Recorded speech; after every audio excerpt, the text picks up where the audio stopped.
Welcome back to Resistance Chicks. We are your hosts, Leah and Michelle. Today is our regular Sunday programming where we come at 1 p.m. Eastern Standard Time, 6 p.m. UK time to bring you the top European and United Kingdom news.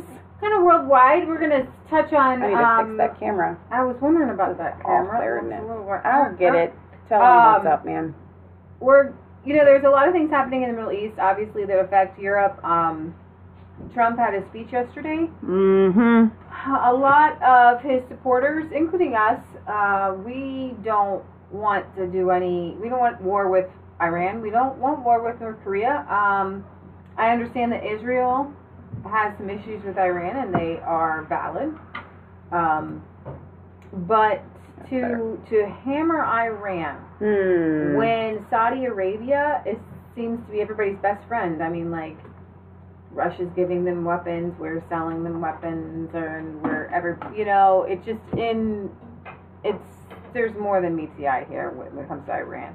And it affects the world. Hang on. What? I got some... You can't even continue. Wait, what? Is it blood? Is it pig blood on my face? It's not pig blood, but you are filthy. I watched everything. You know what happens to the microphone when it gets... Is it in my ear? It's all over your ear. Now you go clean yourself up and let me tell them get in your ear, get your neck right here. I cleaned everything. All right, so y'all don't know what happens.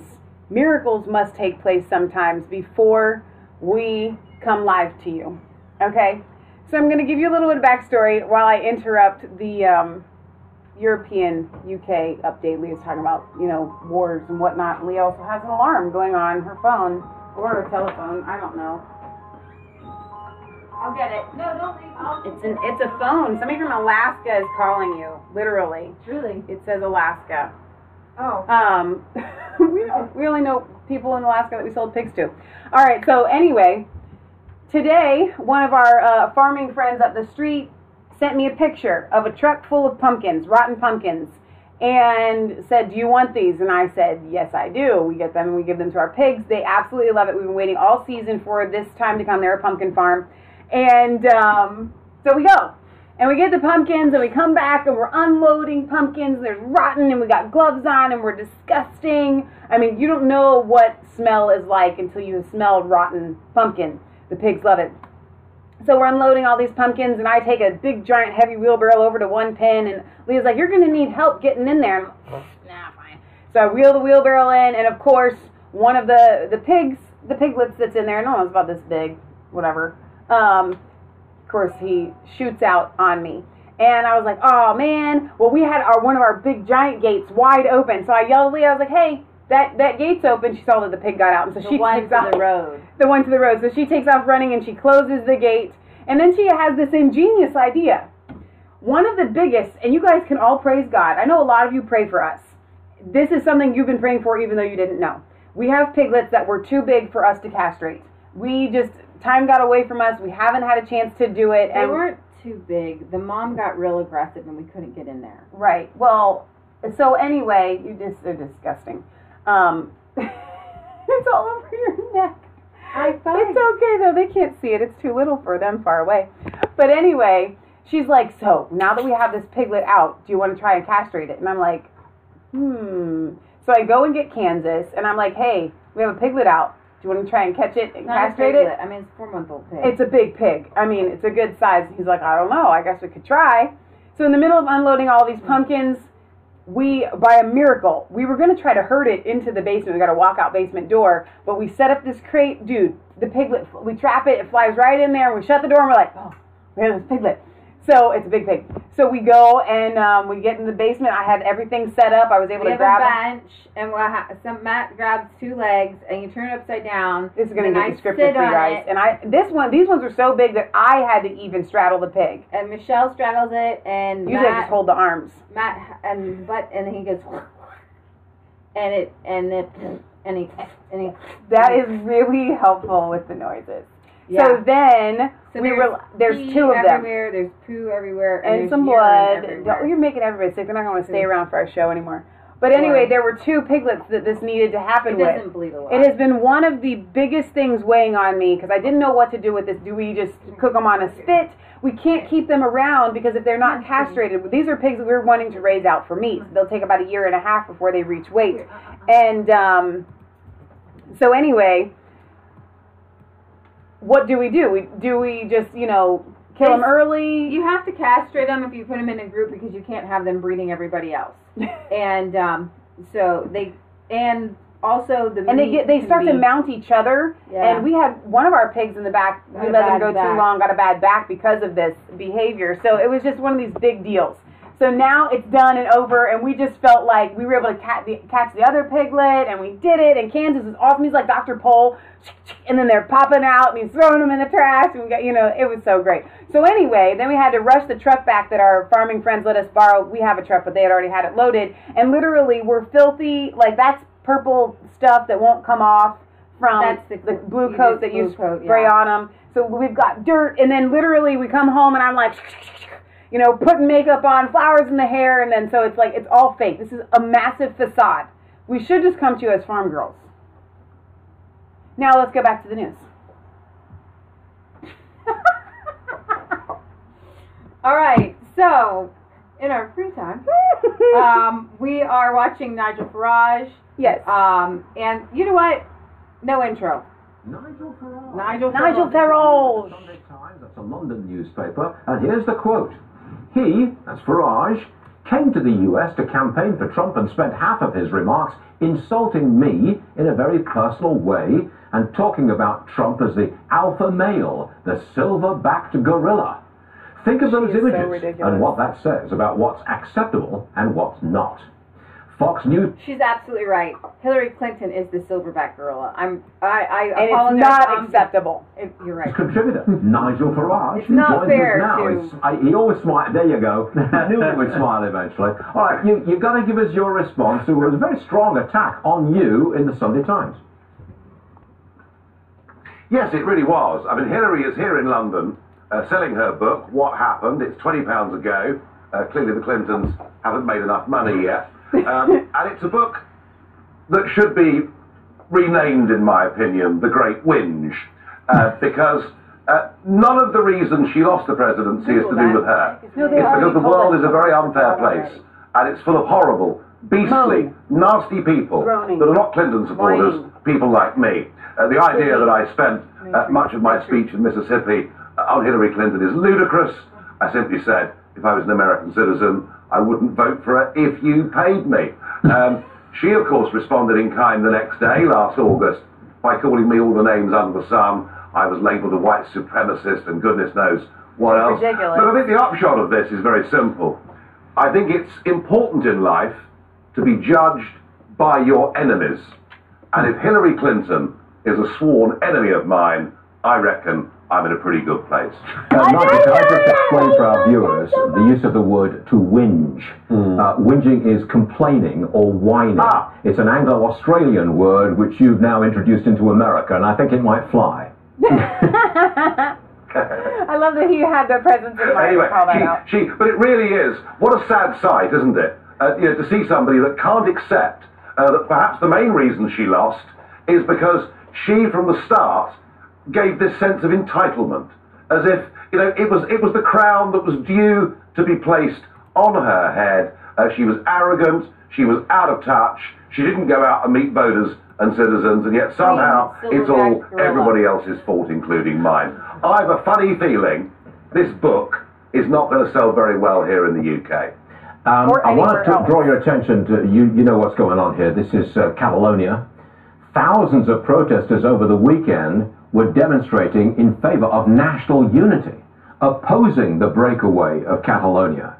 Now, it seemed to us from a distance, we're here in America, we're looking at Europe, it seems like it was heading towards kind of balkanization, splitting up into very, very small countries.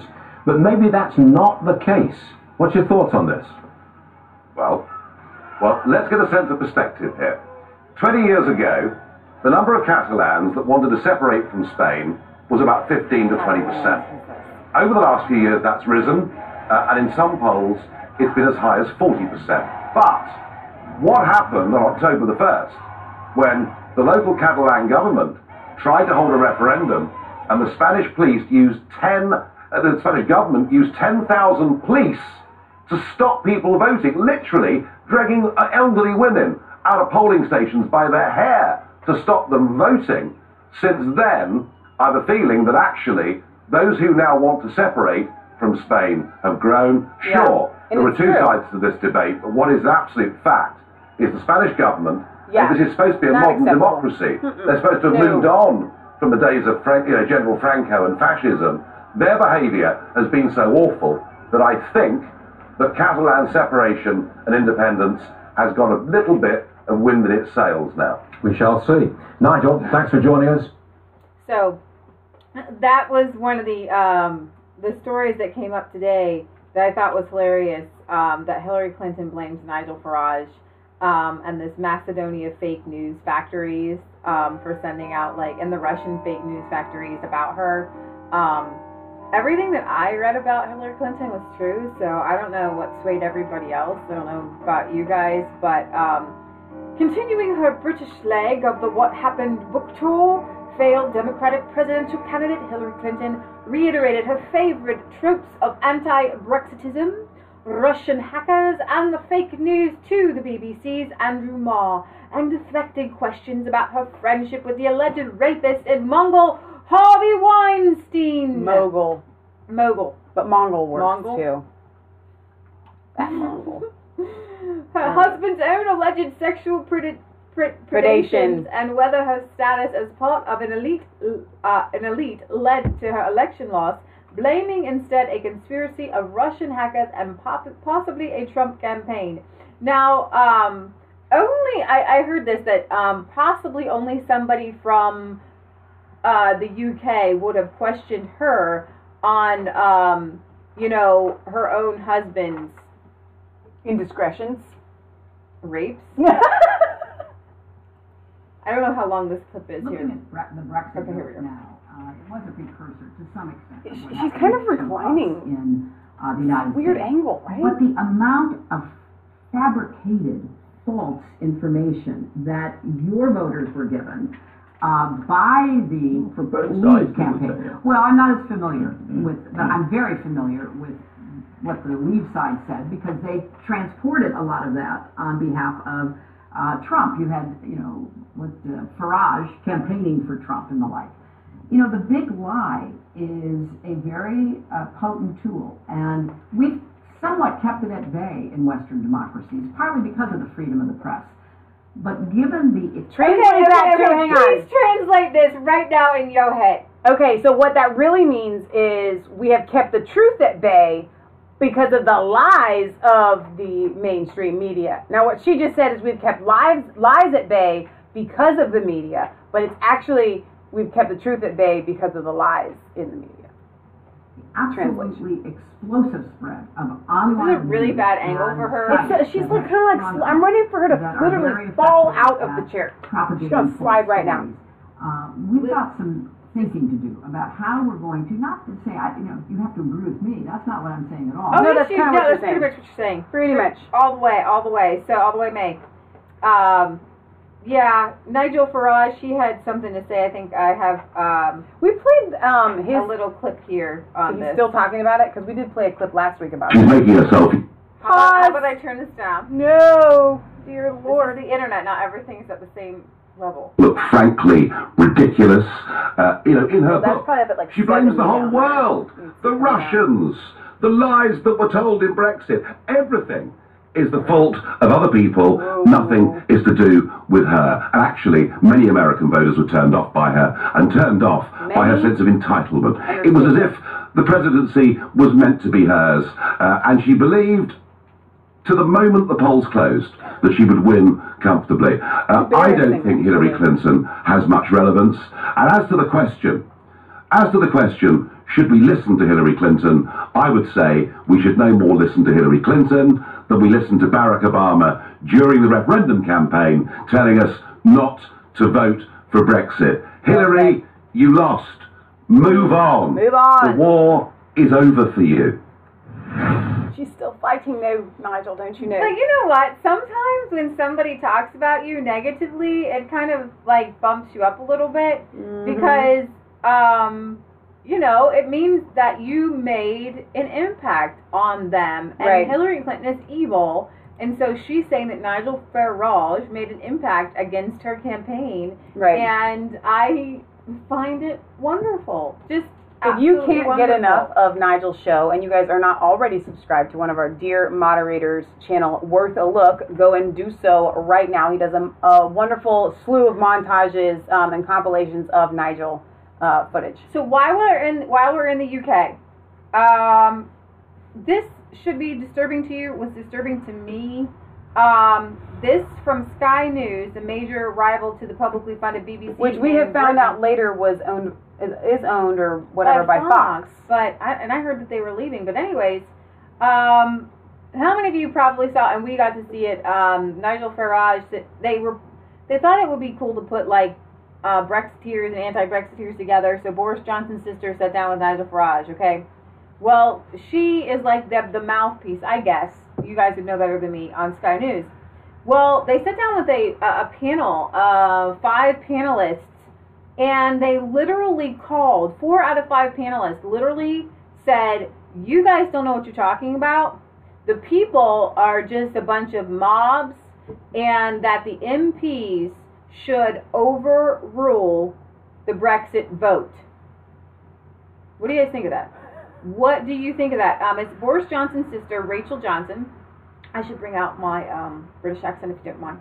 One of the regular contributors to the network's flagship discussion show, The Pledge, began a segment by claiming that leaving the European Union would see Britain self-destruct, and reminded viewers that Theresa May recently refused to say whether she would vote Remain again in another referendum 3 times. It's as if the PM and most of the cabinet know they're taking the country off the cliff edge. But it's the will of the people. What's the alternative? She said rhetorically.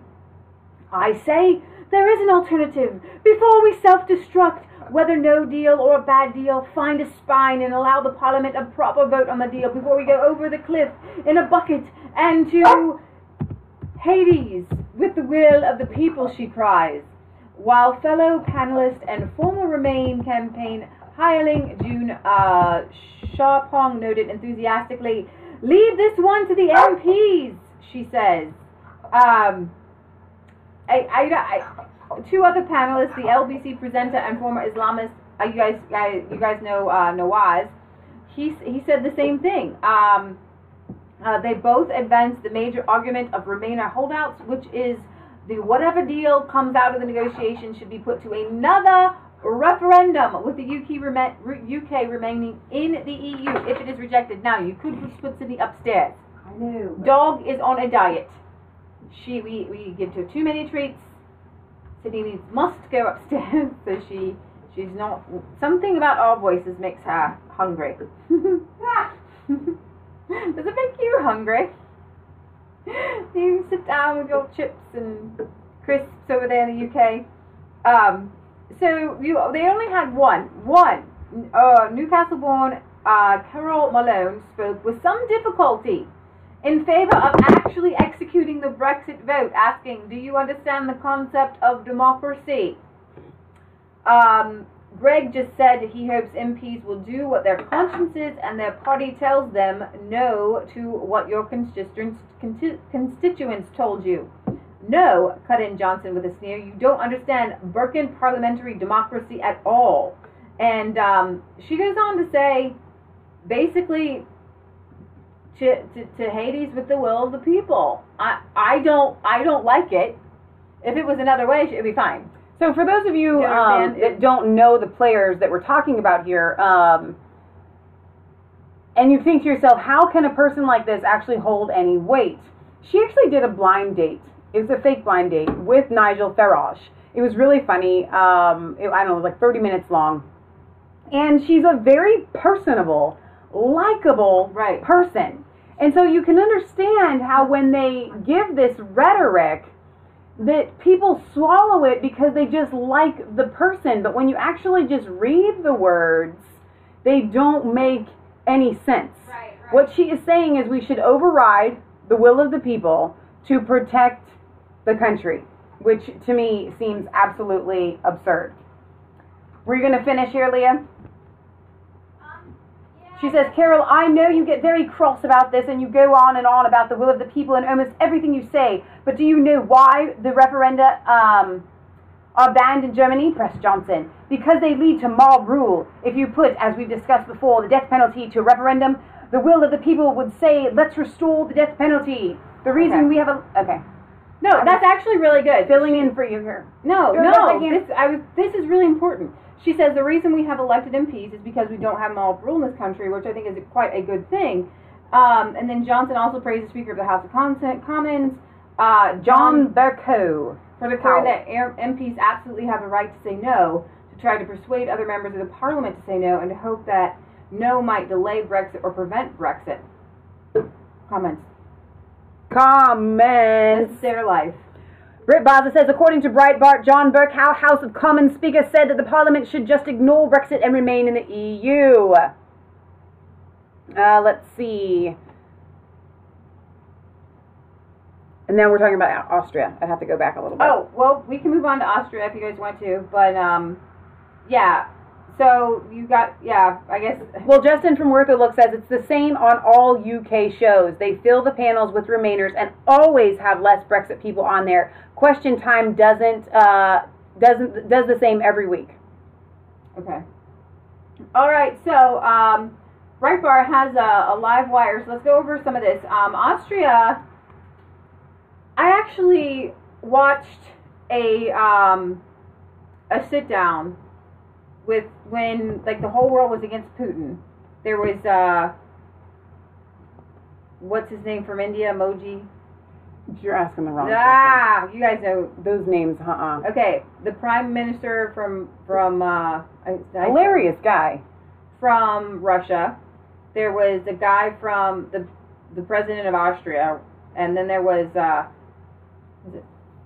another small country there. I don't know which other country was there, but anyways, I was really impressed with actually kind of the line that we heard from Austria. And they're not having this mess. No. And their people are voting. It says... it's amazing to me that two of the top parties for today's vote are running on anti-immigration platforms. Exactly. That's massive. So let's read what's going on here. After more than 80% of the Moldova, votes have been counted, is that right? Yeah. Thank you, Will. Moldova. Thank you. The Populist Freedom Party of Austria, the FPO, is holding third place behind the left-wing Social Democrats after exit polls indicated the right-wing party was set to come second. After 86% of the votes have been officially counted, the FPO have been knocked into third place from projected second place by the left-wing SPO, removing them from the possibility of forming a right-wing coalition government.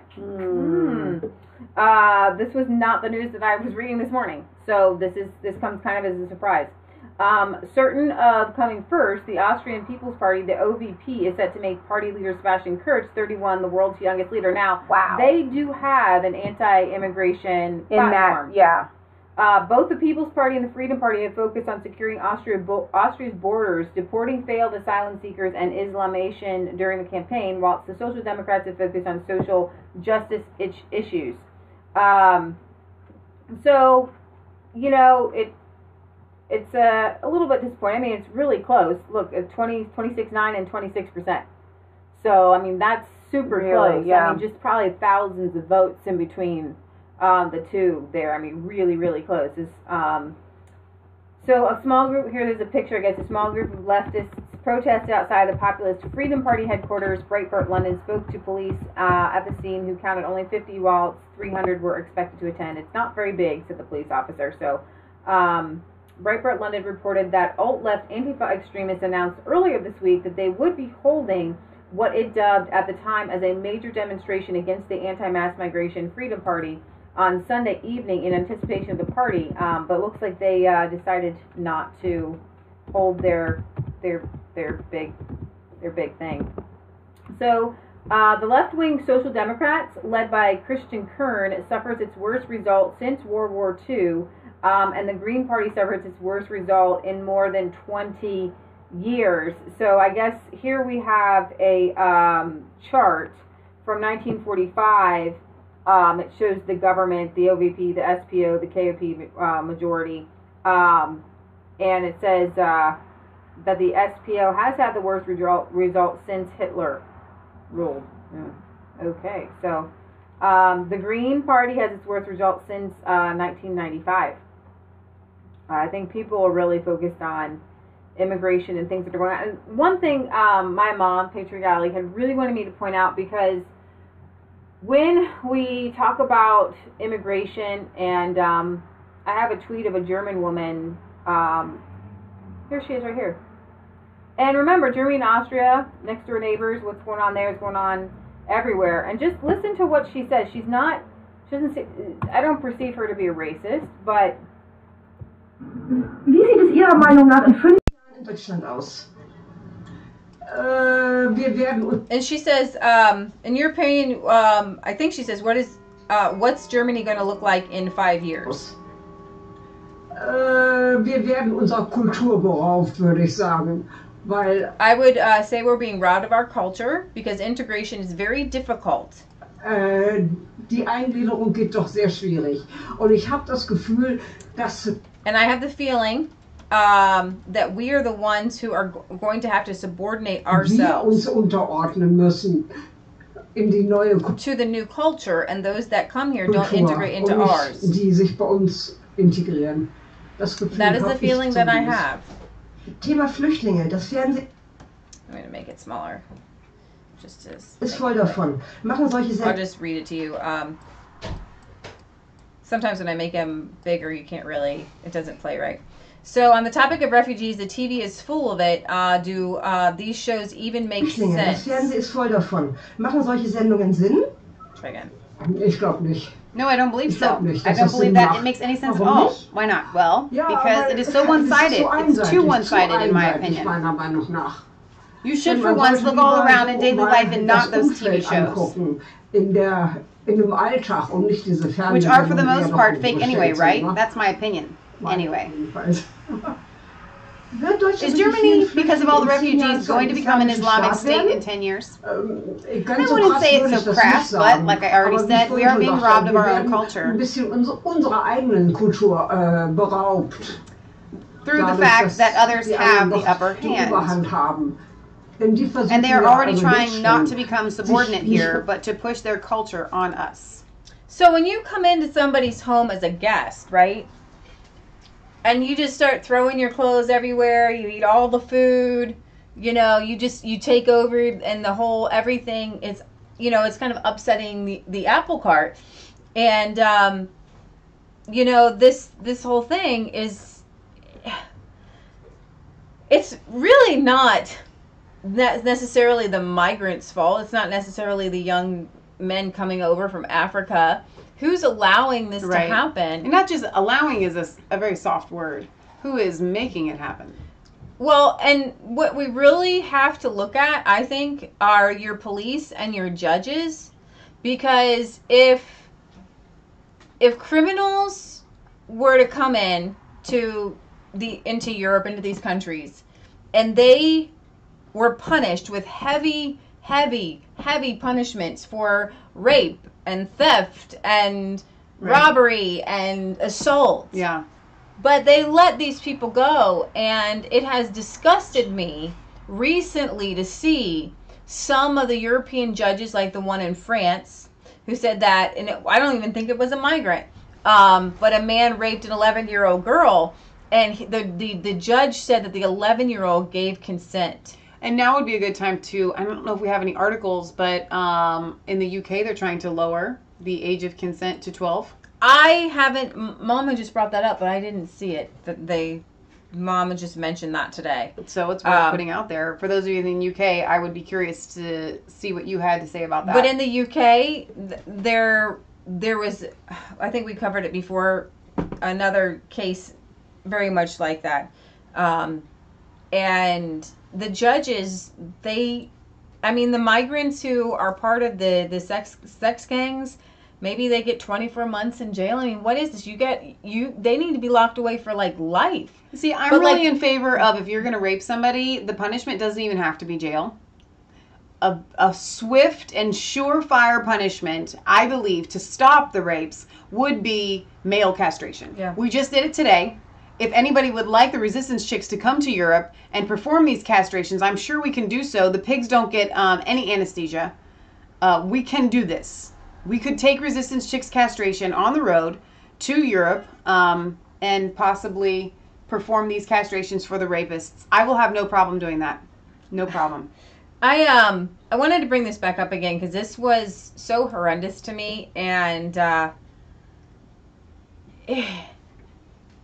this happened in the UK. The hunt for sex predators after a girl 17 was attacked 3 times in 1 hour. Yep, totally coming over there to do the castrations. And RT just picked this up, and I wanted to just kind of give this another go. And my question isn't necessarily even against these guys, but they don't have any fear. There's no fear. There's no fear to be a criminal. Because what happens in the UK, you have this reform mentality where like everybody gets like a second, third, fourth, fifth chance, especially sexual predators. No. One strike, you're out. I mean, we did a whole expose on like child pedophile rings in Ireland and in the parliament, and they're everywhere. They're in the judges. Well, what's a shame is and that so when that came out with the whole Jimmy Savile thing, you thought that was going to be the end of it. Right. But I can guarantee you it's still happening in the UK. Right. And it never crossed the pond. Right. The undercover, big blow up. Everybody in America was probably like, hey, they haven't gotten us yet. Let them get Jimmy Savile and all the government officials there. Sorry, I didn't mean to. Hang on, though. I want to get to some of these comments before you move on. Let's see. Justin from Worth a Look says, Soros said also, in 2015, Europe must accept 1 million migrants a year, so he is one of them that is behind it. Britt says, Europe has to take notice of Austria's views because Hitler rose up in the Austrian political arena. St. Mark the Evangelist says, our countries not only bring them in, but enable them and then... and give them an excuse for every crime. Jim West says a lot of the migrants don't know any better from what they live at home. Bringing them into a civilized country is the real root of the problem and the real crime. So I thought that was really pertinent. So I wanted to. You have to be 35 to be president of the United States. This guy's 31 years old. It's kind of interesting to me that this is the guy sent to be the leader. Sebastian Kurz, 31 years old. He is the leader of the Austrian People's Party, otherwise known as the OVP. And this was the article I read this morning. So this morning it was the FPO was actually running close second, and the SPO was running third. But I guess that's switched with 86% in, but we won't know exactly where that's at. Kurt's campaign slogan is Stop Illegal Immigration. Wow. And he is vowed to plug migrant routes, cap refugee benefits, as well as discontinue those offered to foreigners residing in Austria for less than 5 years. The EU is about to have to contend with another member state rebelling against the Open Border Policy Initiative. All across Europe, right-wing and anti-mass migration parties are on the rise. Another nail in the coffin for Brussels, and that is from Westminster. And here's another article from the Express UK. Austria election results, Eurosceptics poised to celebrate in nightmare for Brussels. Now, that's a headline that makes me just dance. Sebastian Kurz is expected to clinch victory in Austrian elections, according to the latest projections, which could see him form an alliance with the far right in a crushing blow for the European Union. The People's Party, OVP, got 30.2% of the vote. According to Austrian news channels, Mr. Kurtz's party is tough on migration, easy on taxes, and widely Eurosceptic after rebranding itself over the past few months to propel its popularity in the wealthy Alpine nation. Now, the question is, Macron started to go harder on immigration as he got closer to the polls. Mm-hmm. And I do believe a lot of people probably voted for him because of that. Right. And one of the things I had read when looking up the Austrian election was that this anti-migration isn't like from their soul. They want it for votes. So if that's just for votes, how hardline will they be? Exactly.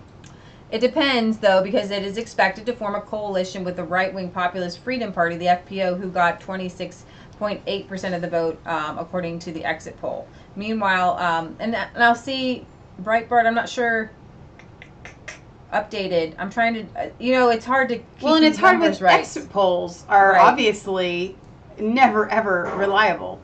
Right. So we don't know if the Social Democrat is third or so.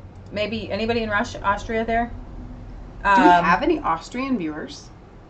I don't know if anybody would be here right now, but I would be curious to find out later on after this is processed. If you're from Austria, let us know. Breitbart is saying the FPO is in third place. The UK news, the Express UK, is saying that they're in second. So, and both those articles are really close to each other in time frame. So, let's see, 1 hour, change in second place. The SPO is, and then this one from 1 hour ago was the SPO is at 27. Well, that just goes to show you how close this is, that it keeps teetering like that by the hour. 2 hours ago, the exit polls showed the far right in second place, and so maybe we won't know until it's over. We won't know. So, with that, I mean, it's kind of a nail biter trying to see where the election's going to go. I wanted to actually bring up this. I don't know if you guys have been watching us and watching us cover this Harvey Weinstein. But I know this is our Euro news, but Leah saw it pop up and she's like, I want to cover this right now. Well, actually, this ties in. Actress Lizette Anthony alleges Harvey Weinstein raped her in her London home. Wow. British actress Lizette Anthony alleges Harvey Weinstein raped her in her London home in the late 1980s, according to an interview published Saturday in the Times of London. Details from the Daily Mail. She says Weinstein turned up at her flat at 10 a.m. The Woody Allen actress says, and see, it's always these Woody Allen actresses. It is so funny. Everybody tries to push him away, but he's just too big. And so she said finally she just gave up and he was too heavy. He raped her. The allegation comes on the heels of new claims of sexual or physical assault against Weinstein. We did a whole expose on Weinstein. But speaking of which, the video from Friday night, it's finally up. Is it? We're contesting the copyright claims. So for those of you that didn't get to see it, it's because it's being contested. Well, I cut the video. I cut that part out, so it should have just automatically gone back up. But anyway, so that's in process. So you can still watch it in the meantime. So this is another tie-in to the Euro news because Woody Allen. If you guys didn't see our Weinstein thing, I cover Woody Allen. He is a pervert. He married his adopted daughter. He raped his 7-year-old daughter. He should be in jail. But anyways, listen to this. He told the BBC that he's sad for Harvey Weinstein. No. I can't believe this is how disgusting these people are. And I think they live in their own world. Because here's the thing, like we've talked about, in Hollywood, this perversion and the groping and everything, it is mainstream. It just happens. It is the norm. And so they live in this kind of their own little bubble where they don't realize that to the rest of us, it's not okay. And that's why Lindsay Lohan can come out and be like, oh, I'm just so upset. This has to stop. You can't keep coming after Harvey Weinstein. All of you people just need to stop. And she's on drugs. Like, who even cares?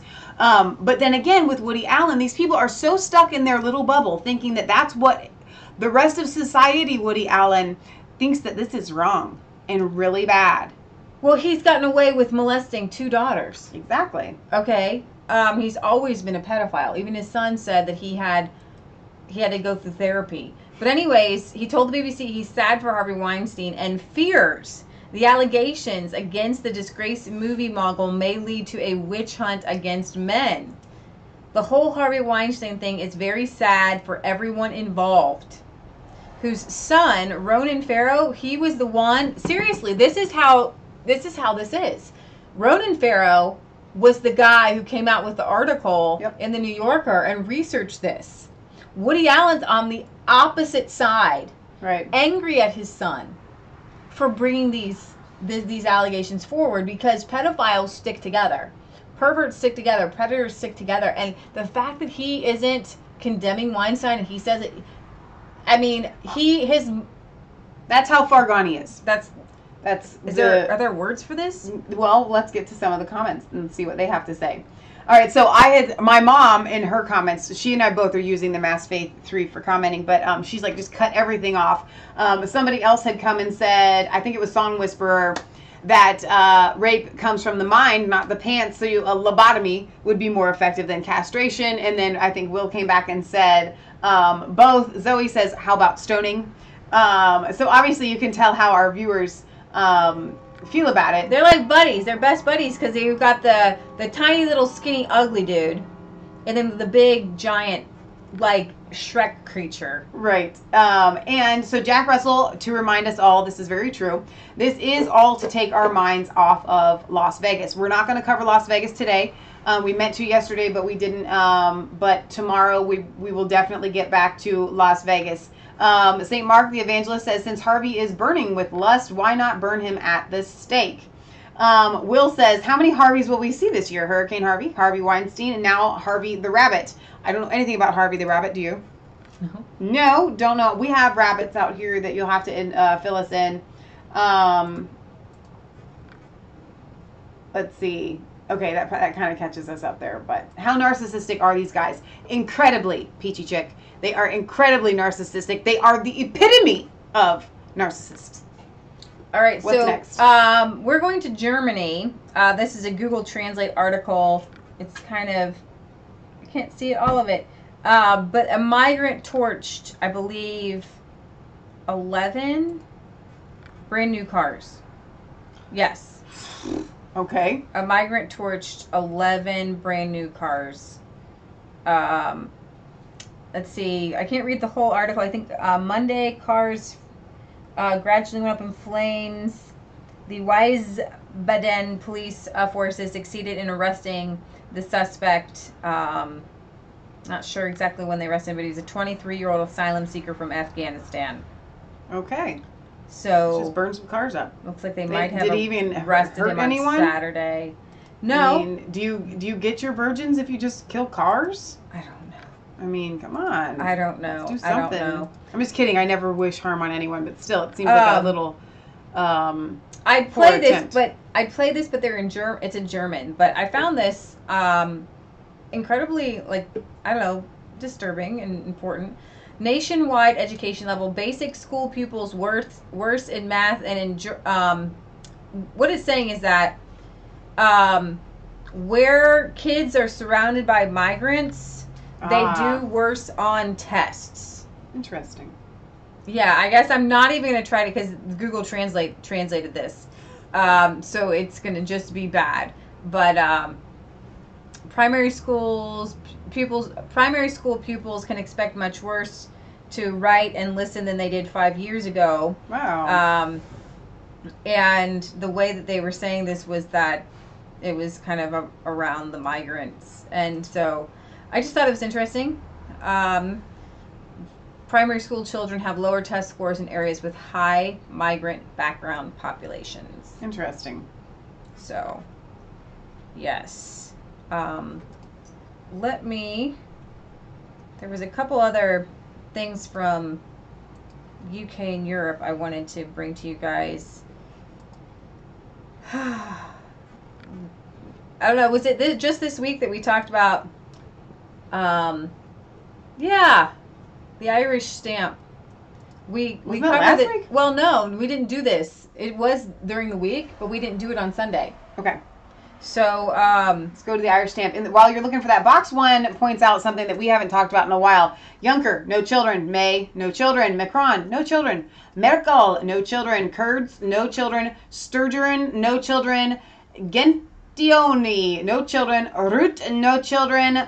Lofven, no children. And he says better, no children. Now, I'm with you. I'm glad that these people have not spawned offsprings of Satan. Now, Theresa May, maybe her offspring, I don't know, maybe they would be. I don't know. But there seems to be an eerie theme there. You know what I mean? Because life, God is life. Right. And children are life. Right. And the fact that all of these leaders don't have any, it is very, very disturbing. I wanted to bring this back up again because last week we did cover Theresa May and her bracelet with the artist who was a communist. Yep. And I'm asking the question, is, are all leaders in the UK like communists? Yes. And my question, I was asking Horatio, why, and I answered it myself in my head, why would people in the UK or London push communism? And the simple answer is they've never lived under it. If anyone who's lived under communism, they don't want it. The only people that get anything out of communism are the brutal dictators who get out guns and just randomly shoot people in the head like this guy. However, Ireland thought it was a good idea to make a Che Guevara stamp. Not only that, it sold out. And that is really disturbing for people because, to be honest, I'm not comparing him to Hitler, but it's in that vein of evil. Why would you buy a stamp of somebody who murdered people? Right. Like, okay, Charles Manson maybe. Right. Disturbed in the head. They made a movie about him called The Motorcycle Diaries or something like that. So everybody thought, he was this great guy during this one part of his life. But they didn't make a movie about the rest of it where he became this guerrilla warfare guy and stood people in a line and just shot people. That is not okay. Now, when we covered this early on, I guess it was this week, one of our Irish viewers had said, do not confuse the Irish people with the Irish government that would be putting forth a stamp. However, when you pointed out the fact that they sold out, there are Irish people there, obviously not all of them, that are still supporting this, which I find as disturbing as you do. They say he has ancestral roots. He's born in Argentina, ancestral roots to Ireland, but he's obviously Hispanic. The initial print run of stamps was 122,000, and now they're going to print even more. Shawnee Show says it's pronounced Shay. Shay. Just say Shay. Okay. It says Che Guevara's father, Ernesto Guevara Lynch, was a civil engineer of Irish descent. And a quote of him saying, "In my son's veins flowed the blood of Irish rebels." And let's see, the stamp has proved controversial with Irish Senator Neil Richmond saying, "It's totally..." I'm trying to bring out my Irish accent, but it's not going to work unless I get a flow in it. Where is it? Totally objectionable. And asking if there were plans to honor dictators like Cambodia's Pol Pot or Romania's Nicolae Ceausescu. I'm not even going to try that one. So we don't need to really go into who Shay is, but... you guys know. Will said he's the genocidal that bragged about it. Yeah, and I don't understand. What's going on in the UK? Why are there so many commie lovers there? I don't understand. And you know what? I'm actually glad about it because at least they're not hiding it anymore, right?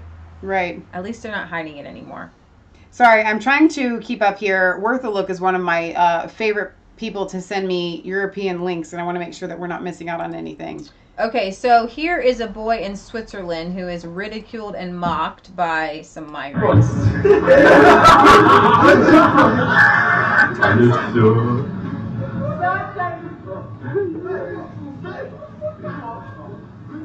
They have nothing to do, by the way, a lot of these guys. They don't have jobs. No, because everything is paid for. So they randomly just go up to white guys, and they know they're bigger. They know they're stronger. They know they can beat them up. There he goes. Ah! I can't even watch.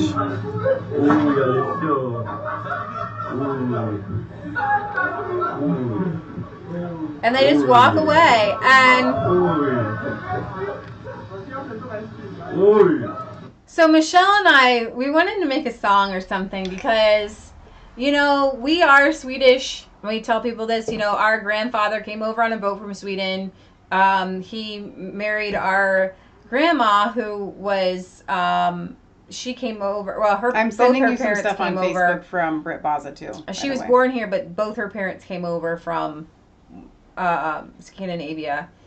And I want to tell them, and I want to tell, like, we grew up and it was always a joke, like, you know, the Swedish Vikings. I mean, Swedish women are strong. There's a reason why the Minnesota NFL team is called the Vikings, because most of our ancestors came and went straight to Minnesota. Our grandpa's family went to Minnesota. His brother's still in Minnesota. And you see this? Swedish. You see these shoulders? Swedish. Viking. It's in us. And to see these strong people become so weak. Yeah, it's really sad. And such pushovers. And some people don't even know that the Swedish government is like so feminazi. It's like, no, give them the song, man. I don't even know what it was. Oh, come on. It was so great. She was in the kitchen just making food, and it was fantastic. She was just making up a bunch of stuff. So, well, that just stinks. So your whole point was, come on, Swedes, rise up again. Be strong. Where's the Vikingness in you? Who were we talking to the other day that had no idea? Was it up at the doctor's? Yeah. No idea that in Sweden all these feminazis had taken over the entire government, that there are no men. It is kind of like the Wonder Woman thing, which you're not going to cover today. And again, I'm not necessarily upset with the migrants because they are getting away with all kinds of craziness. And this is from the Westminster.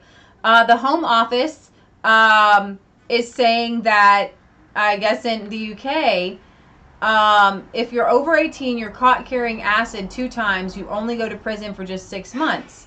There's just a few issues here. You have to be 18 or over to feel the force of the law, but routinely Westminster reports that younger people carry acid, and 6 months, if you scar someone for life, then your life should be seriously impacted too, and 6 months does not cut it. Between November 2016 and April 2017, there were 408 acid attacks, of which 21% were committed by people under 18 years old. And so when you don't prosecute, like we have a thing where like kids can be prosecuted as adults.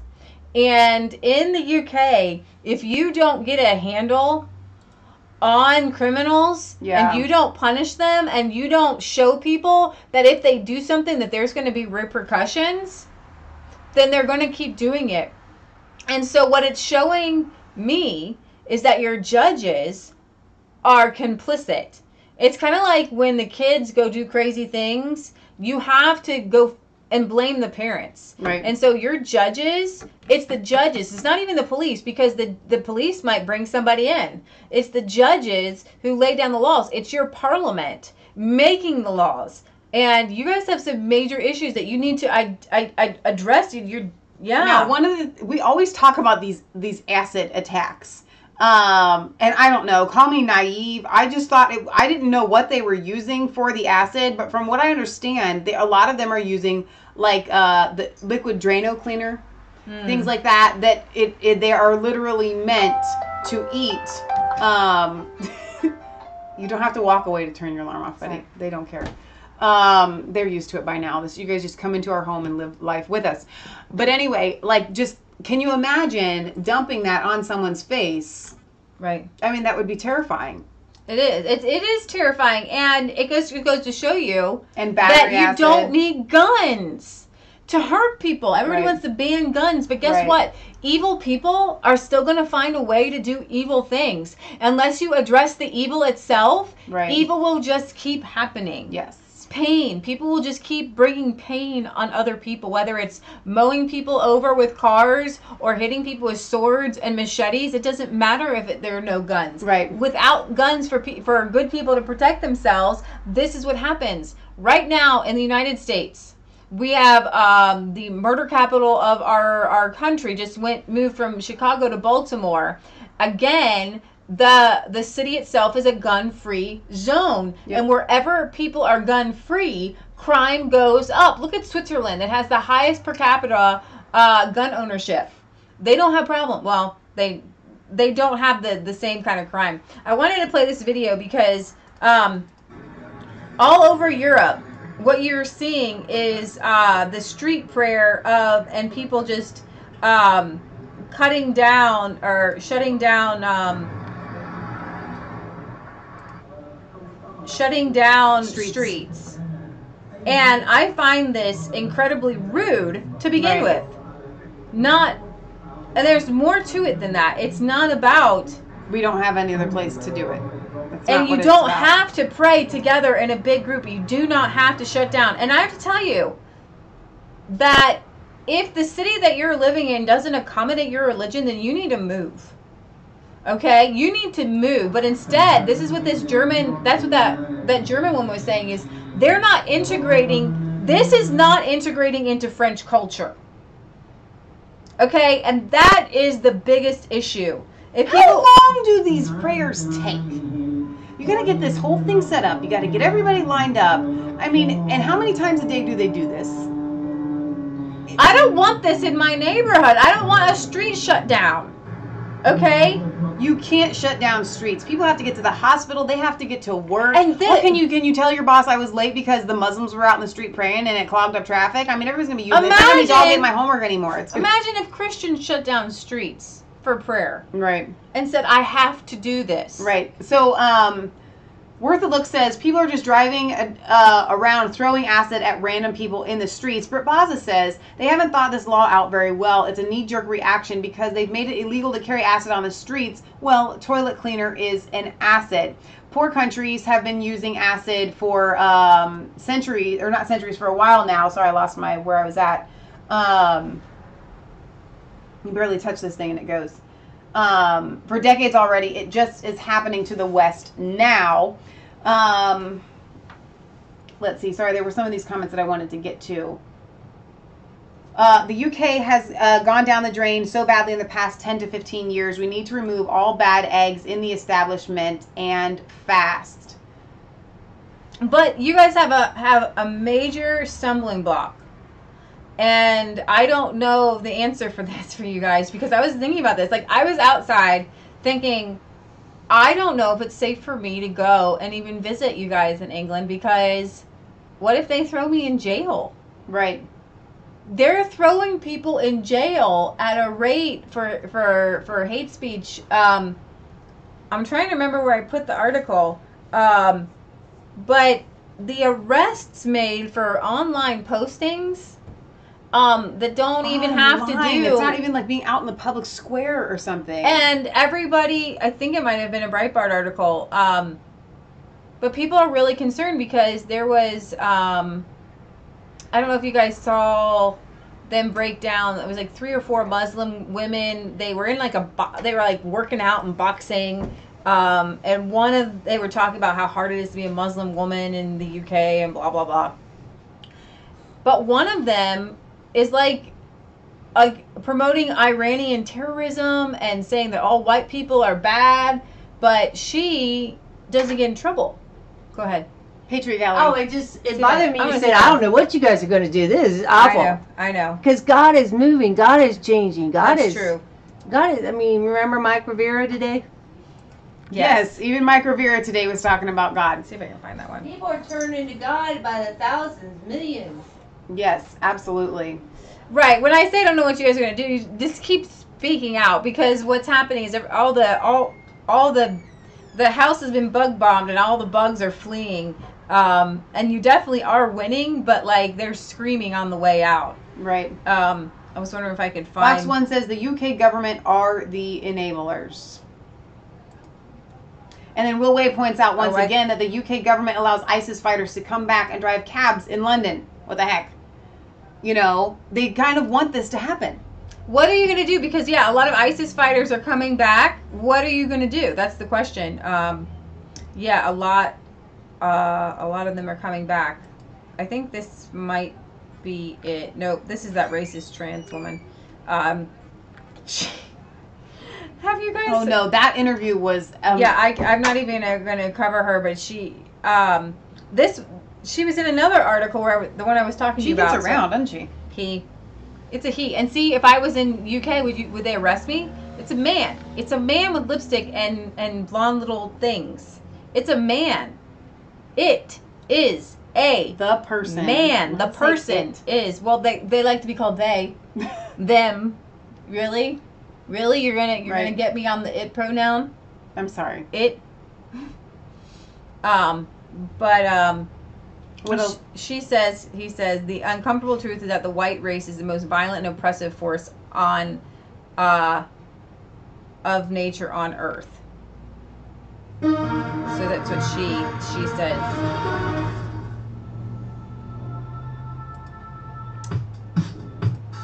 Dude, it's a dude, by the way. Let me just remind you. What kind of country is modern Britain? No doubt it's a country that likes to think of itself as inclusive, but that depends where you're standing. You're standing with the as dudes. A transgender mixed race person, we live in a deeply racist society. The government's race audit for England identified discrimination against people of colour in many of our institutions, ranging from the police to the justice system to schools. Does this surprise you? It's old news to me and almost a bad joke to identify it now.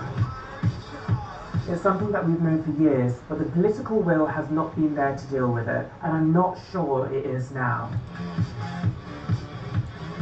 Why should we expect anything else from a country that's built its success on the enslavement of non-white people? It's that continuous cycle of racism that explains where we are now. Why does the UK acknowledge the sacrifice of people killed in wars, but not the spilled blood of black people?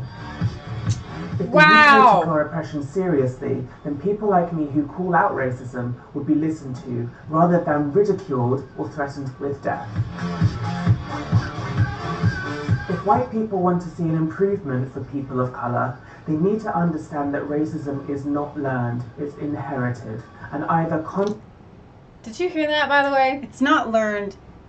It's in your blood. Isn't that racism to say that? Consciously or unconsciously passed down through privilege. The uncomfortable truth is that the white race is the most violent and oppressive force of nature on Earth.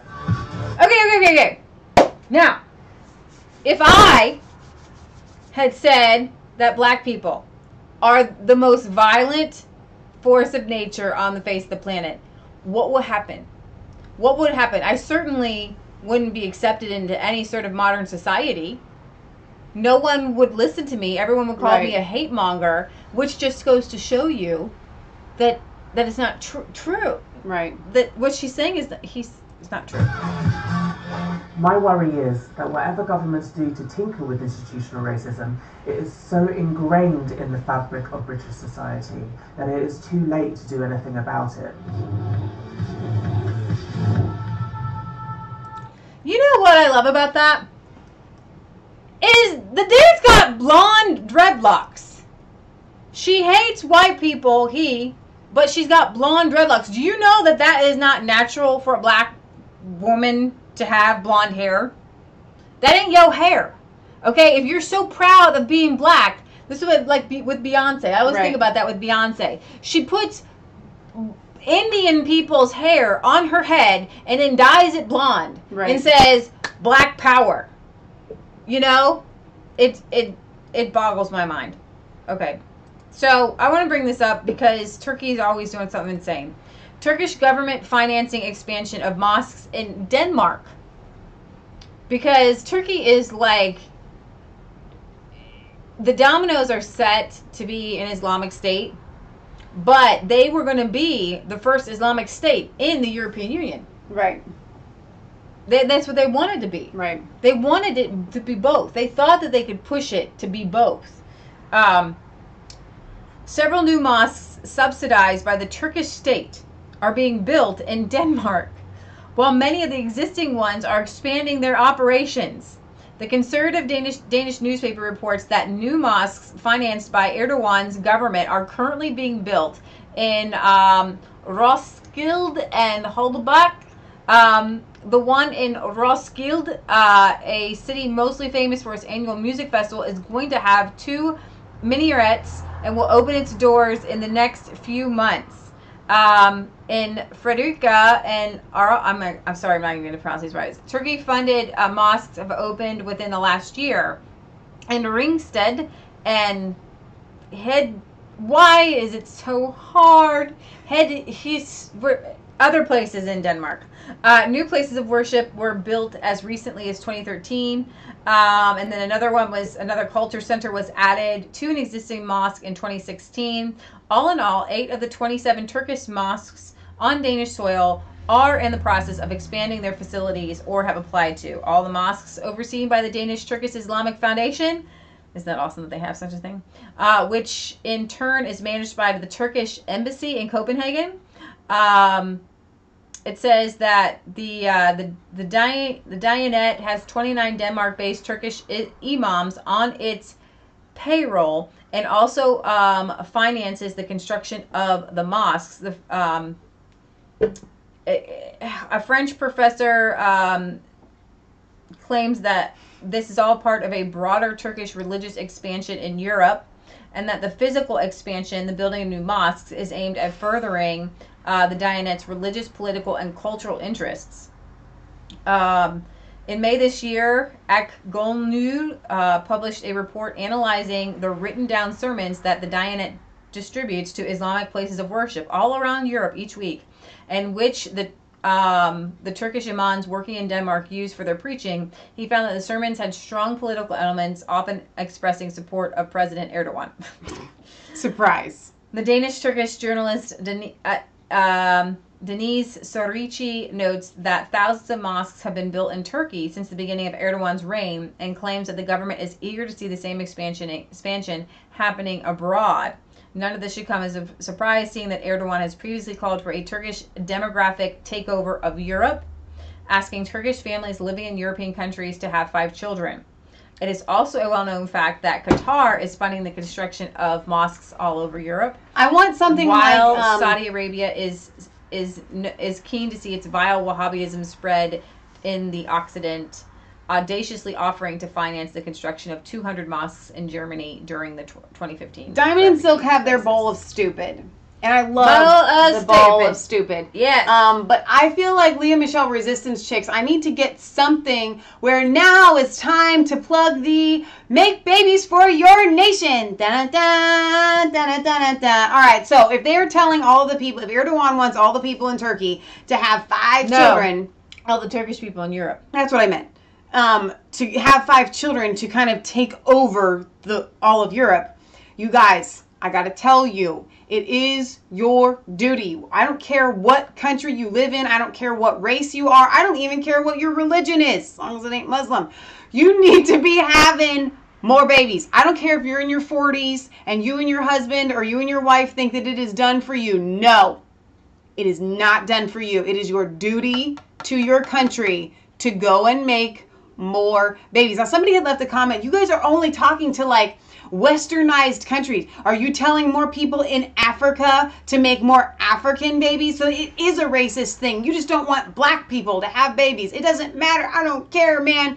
Wherever you are at for your nation. So if they have a right to plug their country to have more children, y'all need to get married, make babies. And actually, truthfully, Catholics have been encouraging people to have children, and that's why one of the reasons why they don't encourage birth control is because they know that they increase their numbers through families. I keep thinking about this. All of these Muslims all across Europe, they're in these streets, right? They are literally taking over. I have to tell you, they are only able to do this because they are having children en masse. Massive amounts of children. The only way to combat it is to have your own children in mass. God is all about families and having families. And 10 or 12 kids, all of you. Don't confuse us with Democrats. Democrats want to slaughter all black babies. That's what Planned Parenthood is all about. That's what abortion is all about. Stop that. We don't agree with abortion at all. And the Democrats are all about putting black people on plantations in inner city, making them poor, keep them dumb, keep them stupid, just like they did the slaves. The Democrats are the racists. Right now they're turning into white racists.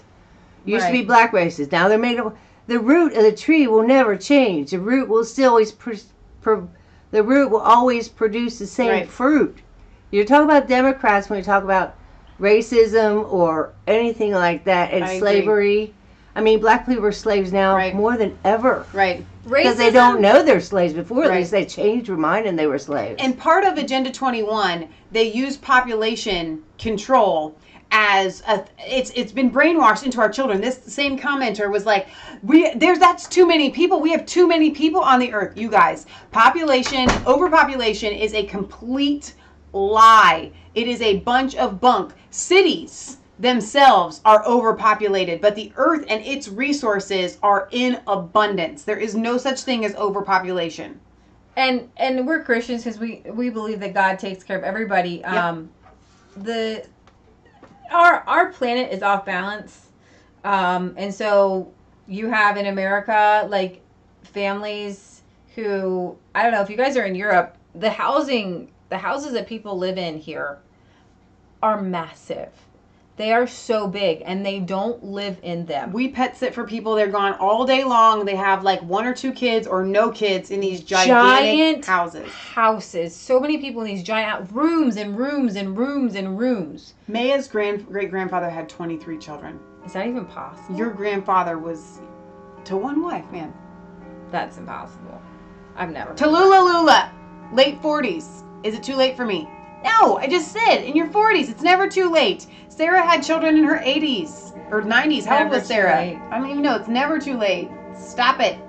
It's never too late. All right, so that ends the Resistance Chicks plug for going and making babies. UK all of you. and Europe, we are constantly going to be bringing that to you. All right, so Viktor Orban, our favorite Hungarian leader. There's no such thing as a European nation, Orban warns against Brussels-led super state. Viktor Orban has mocked the idea of a European nation in an attack on the EU super state project, as I spit all over the place, led by Jean-Claude Juncker and his allies in Brussels. The fiery Hungarian Prime Minister lashed out at those leading the EU for trying to impose a myth of a European nation. Viktor Orban announced that the European Union had failed and was going backwards under the leadership of Jean-Claude Juncker and Donald Tusk. Every time I say the name Donald Tusk, I see an elephant with tusks. It's just funny. Malachi Arbor is starting to get his tusks. Speaking alongside his Visegrad allies and Visegrad. The Visegrad, I guess, the nations, I guess, are Slovakia, Czech Republic, Poland, and Hungary, right? Am I right? And so they're the ones who still have inside of them they're what's so funny? Shawnee's show says Tallulah is the wife, Michelle. Don't encourage her. Yes, absolutely. We have to. Yes, y'all people gotta be making more babies. You all know it's true. Somebody had said, I don't mean to interrupt you, but women in their 40s, some of them it's dangerous or they can't have them, and then somebody else is saying, listen, there are people that are ill and they physically cannot, but historically speaking, women in their 40s were strong, okay? When I'm in my 40s and 50s, I will still be able to pop out babies. You just check me and see if I don't, all right? Lord willing. You know what, guys? People can be healthy. You ought to pray before the Lord. In our society, modern medicine, you'll get through. You'll be fine. You'll be fine.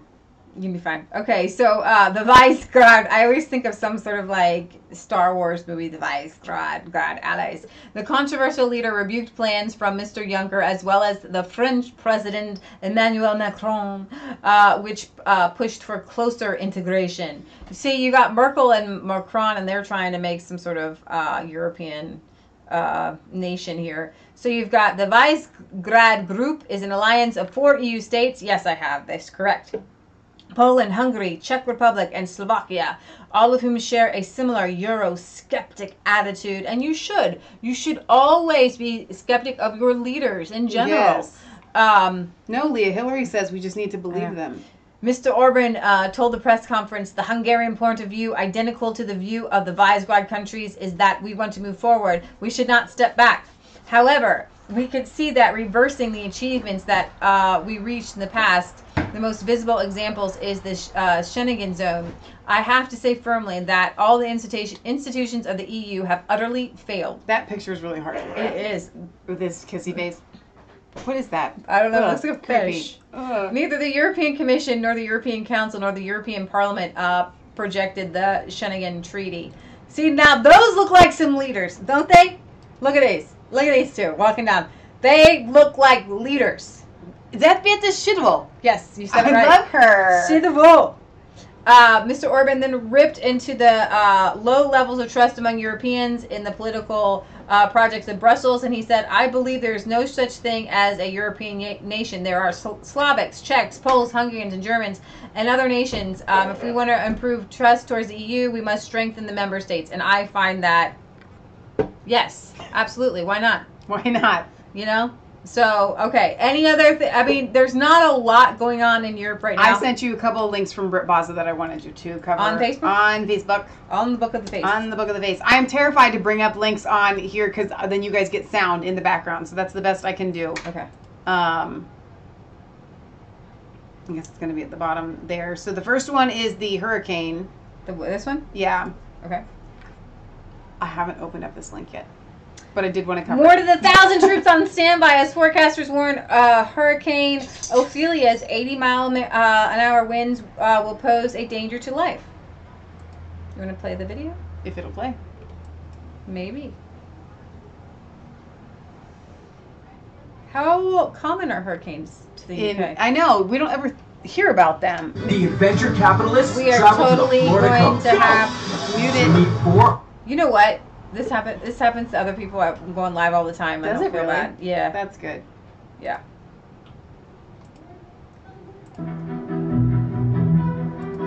It's crossing the Atlantic Ocean and heading for Britain. I like the music. The UK will be lashed with heavy rain and 70 miles per hour wind, with the west coast set to see the worst of the weather. Remember this? Good afternoon to you. Earlier on today, apparently a woman rang the BBC and said she heard that there was a hurricane on the way. Well, if you're watching, don't worry, there isn't. Hurricane Ophelia will coincide with the anniversary of the Great Storm of 1987. Michael Fish infamously missed the storm which battered the south coast. It left 18 people dead and caused damages estimated in the £1 billion. Fortunately, Ophelia will lose most of her strength when she hits the UK. Cold waters should lead to a hurricane to storm downgrade. Nonetheless, Britain is still set to experience a bout of bad weather. Well, there you go. You're about to get a bout of bad weather. Bad weather. It is rather interesting that they are getting a hurricane, though. I'm Ryan, and Another ads. commercial. We love ads. So, okay. Hi, Ryan. Holly slams the proposed British burqa ban. This is like, what is it, a 1-minute commercial? Video play. Yeah, this is a 1-minute commercial. Wow, that is incredible. Okay. Sorry about that. So there was 2 links you sent me? Just that one, yeah. Okay, 39. Okay, as the ad plays for another 30 seconds. Oh my gosh. Then it's going to come on later and it's going to be read like... a comment or something? Gary says we'll be blessed with litters of children. Many, many children, Lord willing. All right.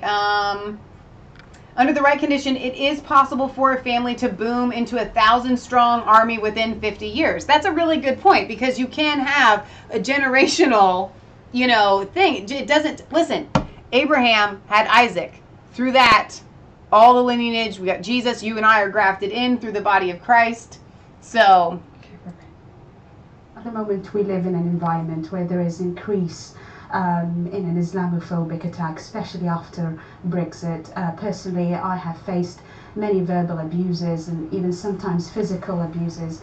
In fact, I did an interview with the BBC once and someone looked fearlessly at the camera and shouted at me, "You're an F-word bomber." This is what happens in the front of the camera. You can imagine what could happen behind it. And for me, it's quite difficult to take. It's really painful because I'm actually not a bomber. I'm not a terrorist. I'm a molecular geneticist working in the lab trying to improve the life quality of cancer patients. This is who I am. Yet there's a person in the street has the guts, has the courage to call me, "You're an F-word bomber." So can we? Let me just tell you. The fundamental thing is why? Why do you wear it? I wear it because it's my own personal spiritual journey. I believe it's my own way to connect with God. God! It doesn't mean that I am undermining God makes you women cover who choose your not face to wear it, so or you they can't wear the breathe. headscarf, or they don't wear it at all. It is just my own personal journey. It's an act of worship. I believe that I will be rewarded. Is that why it's mandatory in Islamic states to wear the hijab? And in some, to wear the whole full burqa? If I can wear it. But also it has become part of my identity as well as my faith, and also a symbol of resistance to all these stereotypes and negative perception about Muslim women. What we hear a lot of the time is that Muslim women is isolated, is uneducated, is failing to integrate. But the This is actually not a bad haven't look, really because these spoken to match. women like me, because Muslim women who chose to wear it are actually minority within a minority. So a lot of people did not have the chance to interact with veiled women. And then they have this negative perception and negative highlights in the media about Muslims in general. Because we can't see your face. We can't see you. We don't know whether you're smiling or whether you're laughing. If you cry, we might be able to figure that one out.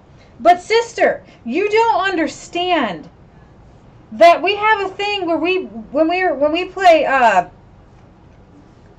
cops and robbers, the robbers cover their faces. Right. So when somebody goes down the street with their face covered, it's like a bank robber. This is a way to hide yourself. And to be quite honest, it's not very sanitary. And then they see me. Yeah, it's like guys with the beards. Whereas you hear about that getting swabbed. You say this is a toxic ideology. Yes, because it's got nothing to do with Islam. For people who say this is part of a spiritual journey, part of religion, I have a very simple question for them. Where in this book, in the Quran, does it actually say He's an imam. Nowhere. Who thinks that the burqa should be banned. The word, in fact, burqa or niqab is not even mentioned in the Quran. On what the people who wear this don't tell the non-Muslim public that it's banned in Mecca, the holiest place in Islam. You can't perform the pilgrimage with your face covered. You say it's not true? This is not true.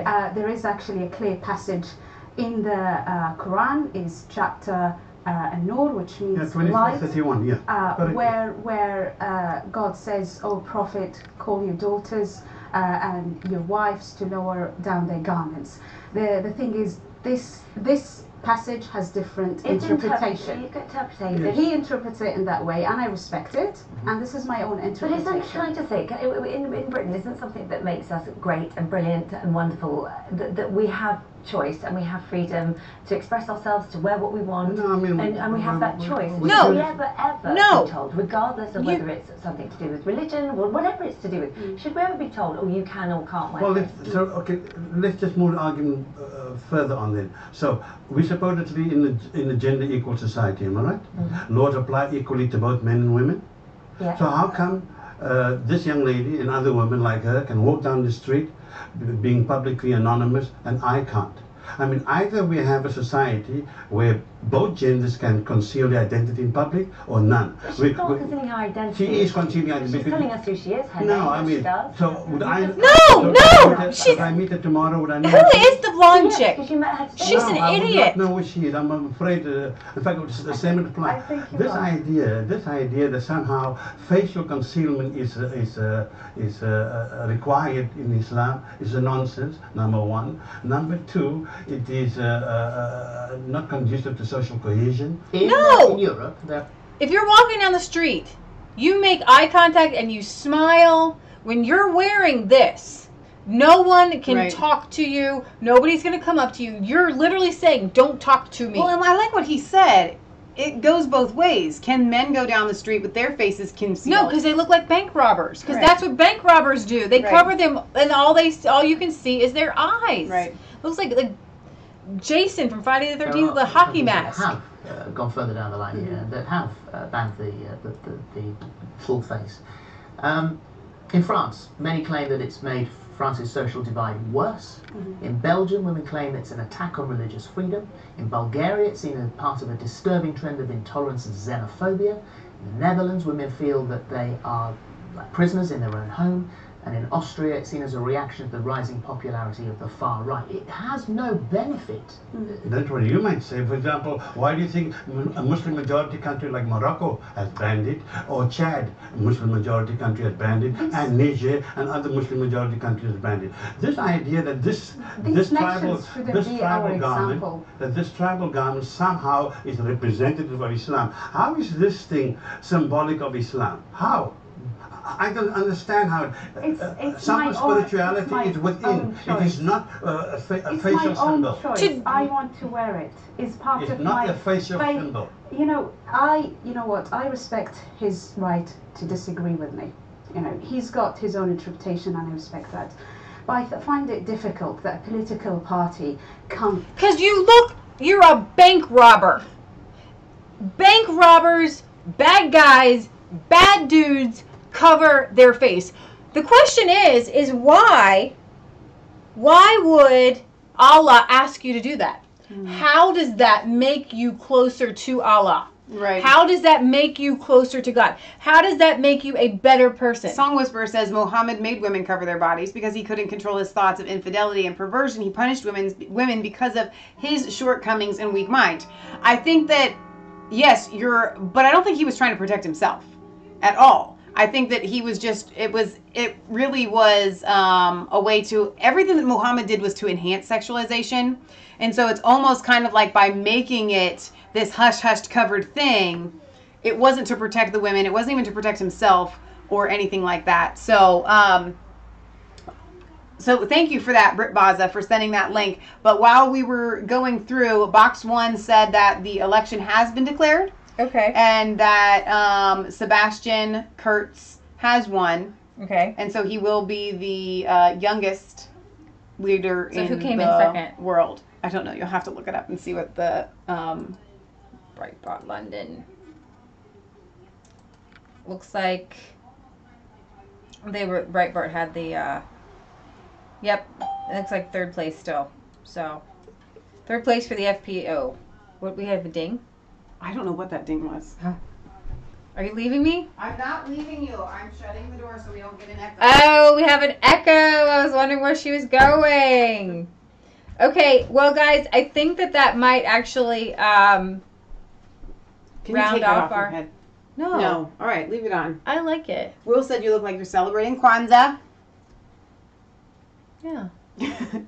So we'll see what happens. I think we're gonna be eagerly watching Austria and see if the promises get fulfilled. See what happens. I mean, throughout Europe, a lot of these countries are starting to fight back against the migrants. And so where will they go? What will happen? Which countries are going to stand out in the crowd? Time will tell. Okay, so England Best says, I take back everything I said about Austria 6 months ago. Well done, Austria. Mark H says, everything in the Quran and Bible is to control people. The idea of going to heaven is to make serfs to behave on earth to get to heaven. Well, I appreciate that standpoint. However, I disagree. I don't think that, for me, I don't really like the salvation type message of so you can go to heaven. All right. What we have right now is our life on earth. You become a Christian to have a relationship with Jesus Christ here on earth. It's not some sort of like to get my, you know, whatever, kingdom or mansion in heaven. That's not why you should become a Christian. If that is the only reason that you're becoming a Christian, then you're probably not really becoming a Christian. It is literally to have a relationship with Jesus Christ. However, you are correct when it comes to the Muslim faith. That is why they do it. It's always this motivation for, you know, your however many virgins you're supposed to get, or, you know, whatever. Linder says, in many stores around here, you can't walk in wearing masks. Why should they get a pass? No shoes, no shirt, no service. And you Yeah, cover we your have that face. here in the United States. I don't know if you guys have that in the UK. If you cover your face, no, you don't get to have service. Right. It's just, you know, it's a way of controlling other people, actually. Yeah. You can't look at my face. I'm not going to tell you what I'm thinking. I'm not going to show my face for you. It's definitely odd. I got to tell you that. Right. So I think that covers up. Do you guys have anything else that you want to add? Do we have any kind of song we can sing for them at the end? What were we supposed to sing last time? We were supposed to sing something. One of the people had asked. We said it was one of the ones we sing all the time. I think Maya had asked for "Be Thou My Vision." Is that we sing that one a lot? I'm trying to remember. She had actually sent me a song. Now I can't remember. Now we're not playing any more songs. We're not playing any more songs, obviously. Let's see. Why can't I wear a blackout curtain on my face? Will says. Yes. And here's the thing. What happens with the left and with Islam is that they make us defy common sense. Like, if you see somebody walking down the street covered in black with a black thing over their face, just like the Antifa, you're going to say that they're trying to hide something, that they're probably doing criminal behavior. Right. Okay? And so we're allowed to just say, well, you do know that you look like a criminal. And I'm sorry if you do look like a suicide bomber. Right. Okay? Why don't you integrate and look like everyone else? You want to come into these countries and then you want them to conform to you. And that's just not cool. Not cool. So there's a song that you probably don't know, but it's pretty good. And so I'm wondering if you might be able to pick up on it if you know how to sing it? Sing it. You can sing it. You can sing solo. Solo, no, go. No. Solo. No, we'll save it. We're gonna practice it for next time. I want to Stroll Over Heaven with You. It's a really good song. For now, let's just stick with Be Thou My Vision, because that's an easy one that we can go with. Yay! You want to just start it off, and then I can pull up the lyrics if we need them. I always need the lyrics. I don't know why I can't remember them. I know, because there's a lot of them, maybe? Yeah. You start out. Be thou my vision, O Lord of my heart. Not be all else to me, save that thou art. Thou my best thoughts by day or by night. Waking or sleeping, thy presence my light. Be thou my wisdom, and thou my true word. I ever with thee, and thou with me, Lord. Thou my great Father, I thy true Son. Thou in me dwelling, and I with thee one. Be thou my battle shield, sword for the fight. Be thou my dignity, thou my delight. Thou my soul shelter, thou my high tower. Raise thou me heavenward, O power, power. You want it to be finished, or you want to go again? High King of heaven, my victory's won. May I reach heaven's joys, all bright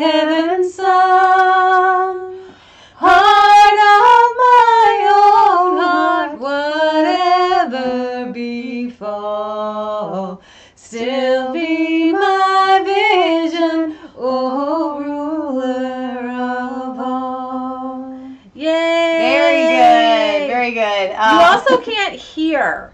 So, like with something over your ears like that, so you can't breathe, you can barely see, you can't hear.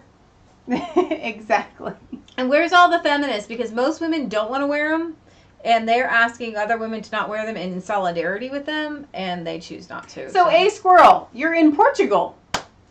What up? What are you doing in Portugal? That is awesome. Nice. Let's see. Mark H says, Islam sounds very miserable to me. Kind of sums it up. It really does. It really does. And Marvin says, true Christianity is about liberation. I agree. Patriot Gallery. I wasn't able to be a part of most of it. I was writing a blog, so it's answers. So if you want to share that blog, let people know if they want. Sure. We'll drop look it it in up the descriptions. earlier. Okay. You know, We'll it's put got it in. answers, Christian answers, because God has all the answers. Right. You gotta trust Him and search the answers, and So- you'll find them. Yes. Sean wants to know I if shared next it on week your Facebook. we can sing something British. Send us your British songs. Please try not to make them as difficult as Jerusalem. That's my question. Somebody had said Rule Britannia. Again, that's kind of a hard one. Rule Britannia, Britannia rules the waves. Britons never, ever, ever shall be slaves. There you go. That's what you get. So, You know, most of our Christmas songs are actually English and British. they are. Like all of the old hymns, you know? Yeah. They're very old and Himmy. You just made that up. All right, you guys, thank you for being with us. This is Leah Michelle signing off for Resistance Chicks, where it is not just a conspiracy theory if it is the truth. Like, comment, and subscribe to Mass Faith 3 and Resistance Chicks, both channels. Ring that bell so you get notifications every time we go live. We love you. God loves you. God bless. Thank you, our moderators that were here. Justin, Will, Maya, Kelly, I think, showed up near the end. So thank you guys very Thank much you for being help, here. you know, rolling with us as we come. I love covered all of the in comments. It is so much dust fun. and blood and urine. That's how From we the came. castration. If you guys missed that, if you came in late, go back once this processes and find out what we were doing. I would have just had it before a we came little to you bit and more why Leah is segmented by country. That's what I try to do, but didn't have the chance because I was pulling. Will, remind me for Mary, did you Pick know, parts out. for Christmas. I love that song. We will definitely sing that one. But yeah, you guys can email me, massfaith33@gmail.com. That's MASFAITH33@gmail.com. All the contact information is in the description. We have a P.O. box. Resistance Chicks, P.O. Box 107, Milford, Ohio 45150. I want to take a minute out to actually thank. We had another donation from one of our friends. It's actually locally. I say friend because they've already sent a donation. And I sent a thank you card. And so he replied with another hefty donation that is definitely going to the new computer that we had to buy for that. He says, Dear Leah and Michelle and Patriot Gallery, thank you for your letter. I saw that need as well, so I wanted to help. In 1979, while in the Navy, one shipmate said he was a Satanist and showed me his satanic Bible. I read it and thought it was a joke. I guess it was not. I did not see your podcast on the satanic voodoo, but I was in Haiti in 1979. It looks the same as it was then as it does today. So thank you, Phil. That's the thing about for Haiti, that. and we're satanic rituals and things. There is a demonic realm, and if you are bringing it out, it's going to make you poor. It's going to make you sick. It doesn't help elevate the soul. And Michelle and I were talking, or Kansas and I were talking about this. You got me confused. Halloween. We were talking about Halloween, and it's a big thing here in America. People decorate with their yards with skulls and bones and crypts and headstones and scary things. But we're not seeing as much this year as I have in years past. Yeah, usually it's a huge deal. Because people, they have had enough. Like this year has been so full of death. Yeah. That it's not funny anymore. Right. Like, I don't want to see death anymore. I don't want to see graves anymore. I want life. I want hope. I want joy. I want Christmas. You know, something. Jesus and life. People want life. They want good news. You know what? Before we go, I am going to share a little good news story. There have been some fires in California, and people have lost their entire homes. And it's been pretty scary, and it's been pretty awful. But there was 2 sons who went back to their parents' house to film the aftermath and what it looked like. And oh wait, I'm not at my tweets. That's why I'm not there. Well, while you're doing that, for some reason I forgot Gary when I mentioned the moderators, and I want you guys to know Gary is one of our dearest moderators. He actually took a motorcycle trip up this way, and we got a chance to meet him. He's always commenting. He's always sending me very pertinent links. So I just noticed that I had forgotten to call out Gary. So thank you, Gary, as always, for being here and being a great contribution. Oh, this is funny. This one's funny. Chat. I'm sorry. Before I go, a UK thing. So these ethical 19-pound Jeremy Corbyn t-shirts have been made by Indian workers who work for just 55 pence an hour. Oh. So ethical t-shirts. Yeah, there's a problem. Yeah, that was a funny. problem. That's hilarious. So here it is. Okay. So yeah, Jack Weaver's family home was destroyed by a California wildfire.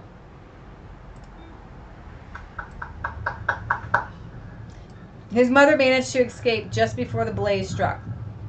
She believed the family's dog Izzy was killed in the fire. Jack returned with his brother-in-law to recover her body. Then this happened. Toy structure still made it. Tractor made it. Tractor made it. The tractor is totally fine. Izzy's here. Izzy, come here, baby. I have goosebumps. Izzy made it. That was one of the greatest moments of my life. It was. You just need a good story every once in a while. Around the corner, we didn't expect to see her. We were just there to video the house for my parents and see what we could find, and praying that she might be there. And she came bounding out, and it was. We walk dogs for a living. It's like. So look at the house and the dog. Dogs are so smart. They're very resilient. Chickens Wow. lived. Peacocks lived.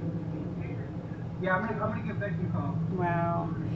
Pray for those in California being devastated by these fires. It doesn't seem like it's letting up. It just there's no relief in sight. Okay. So we'll see you guys either later tonight or tomorrow. Yeah, we don't know. You never can tell with us. I needed to bring you my Wonder Woman segment. Maybe we'll go live later tonight just so you can get that off your chest and tell them all about that awful movie. All right, you guys, we love you. God bless. Thanks for being here. Thank you for being here. We wouldn't be Resistance Chicks without the massive support and encouragement. Or we'd just be talking into a thing with nobody on the other end. Yeah. I'm still Take your comments if I missed them. And put them in the video afterwards. We always get a chance to go through those. So, all right, later, guys. Boom. You can't just sing this song, man. No, because you're doing that.